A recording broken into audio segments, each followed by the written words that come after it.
Hi everyone, this is a Horton game played by Jamie Horton, who at the time of doing the video was graded 154 ECF.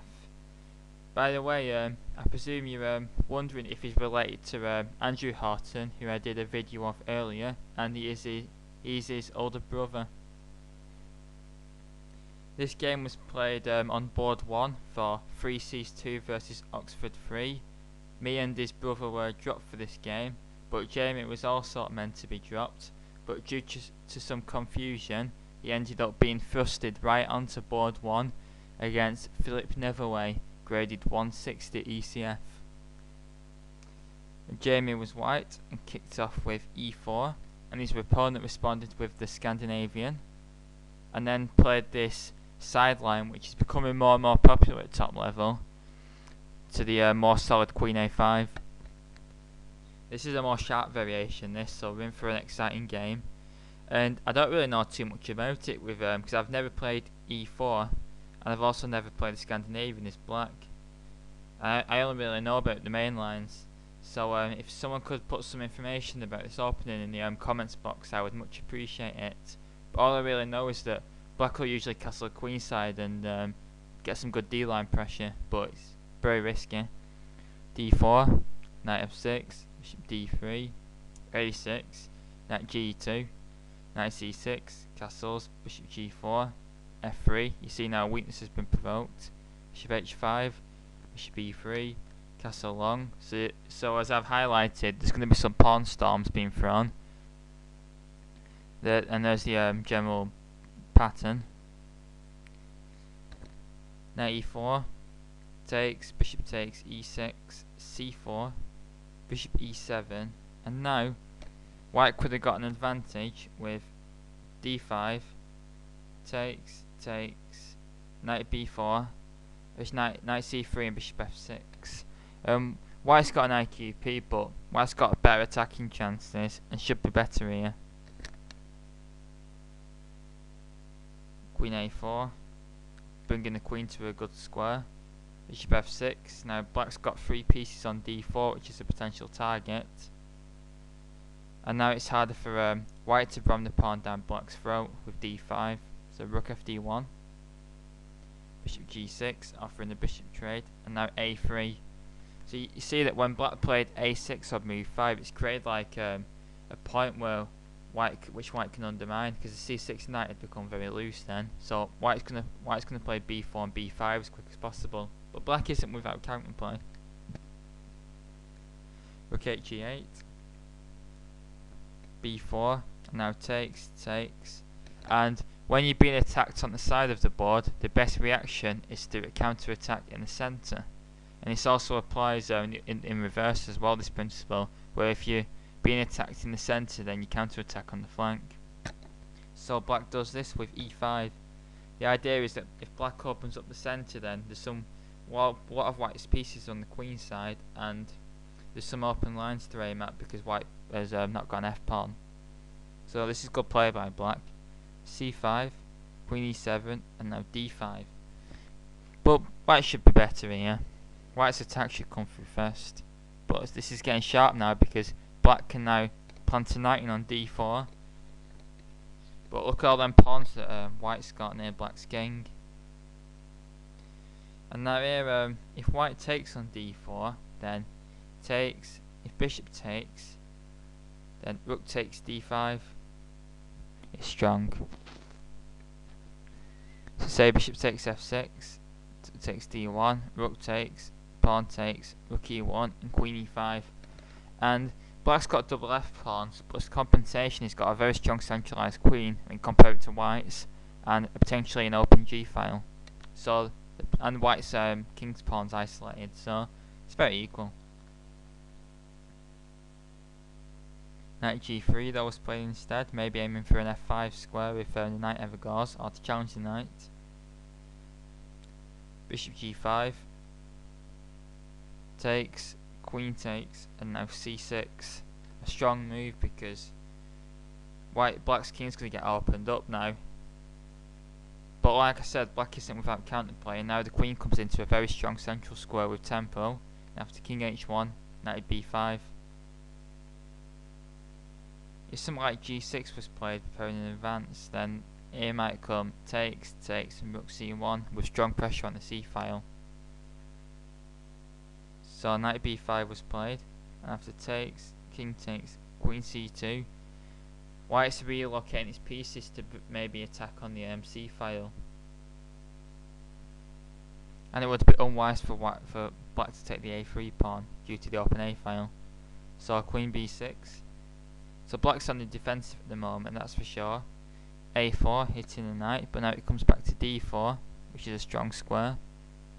Queen c4, rook d6, with the rook can now be used for attack and defense. Rook a c1, c file pressure is building up. King b8, and now white could have played knight e2, takes, queen takes, and if g6, then rook f1, f6, and queen c4, with once again strong c file pressure and a good advantage for white. Rook a1, now g6 was played, so now the breaks f5 and h5 can be prepared, and black is going to try and counter attack. The game is very sharp now. Now comes b5, and now black plays a5, which, although it keeps lines closed, the a5 pawn can become a fatal weakness. If rook c8, then takes, rook a b1, check, king b8, and queen b4. And although white's got some dangerous b file pressure, but black's knight and d4 provides counterplay, and black has chances here of survival. But a5 is just a bad weakness. Now rook a c1, h5, knight e2, finally getting rid of the knight, and because the knight's got no squares, now king a7, leaving c7 undefended, so rook c4, preferring rook c1, rook e7, preferring to actually defend the c7 point, rook dc1, and now f5. Black slashed out here, but this is a losing move, this. Because now, well, let's have a look at some alternatives. In fact, white takes, but after g takes, he doesn't take on h5, which is a bad decision.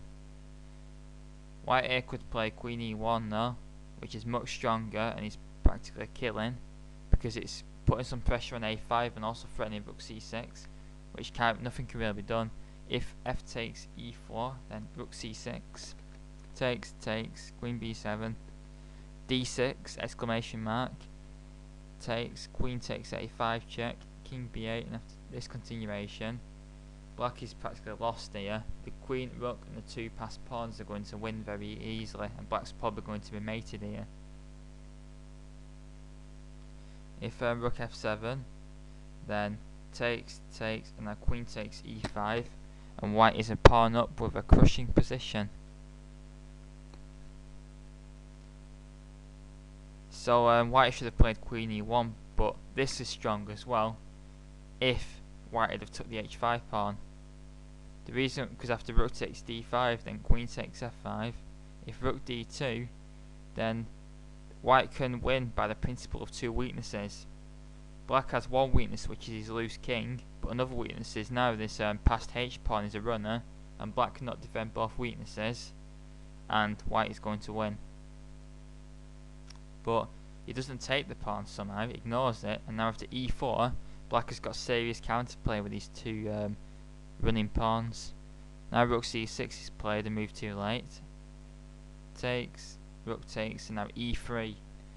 And white is getting in trouble now, and in fact, right towards the time control, white starts to blunder.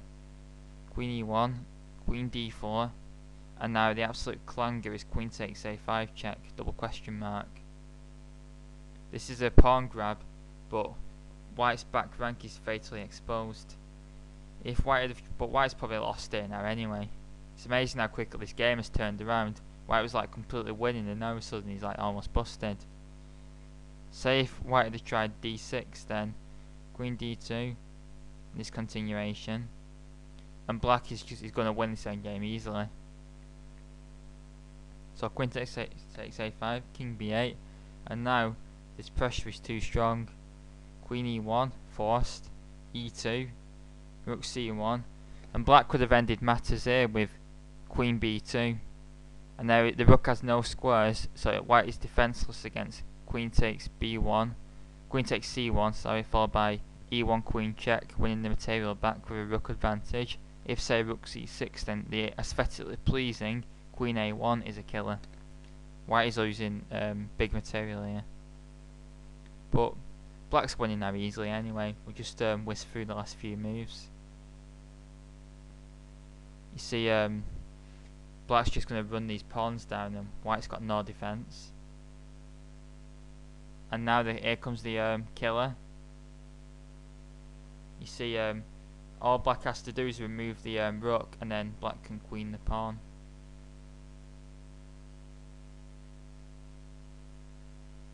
And now white resigns.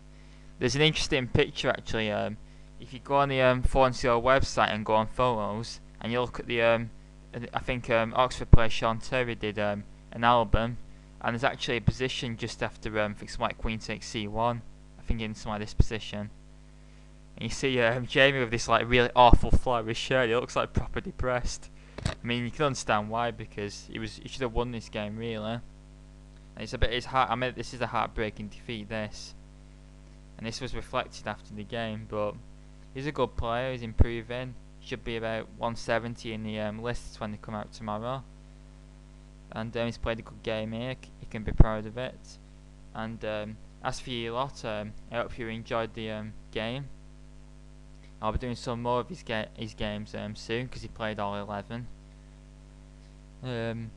Please like and the video, subscribe and all that, and thank you for watching. Hope you're enjoying the website. Email chess is out soon, and see you on YouTube. Thanks very much.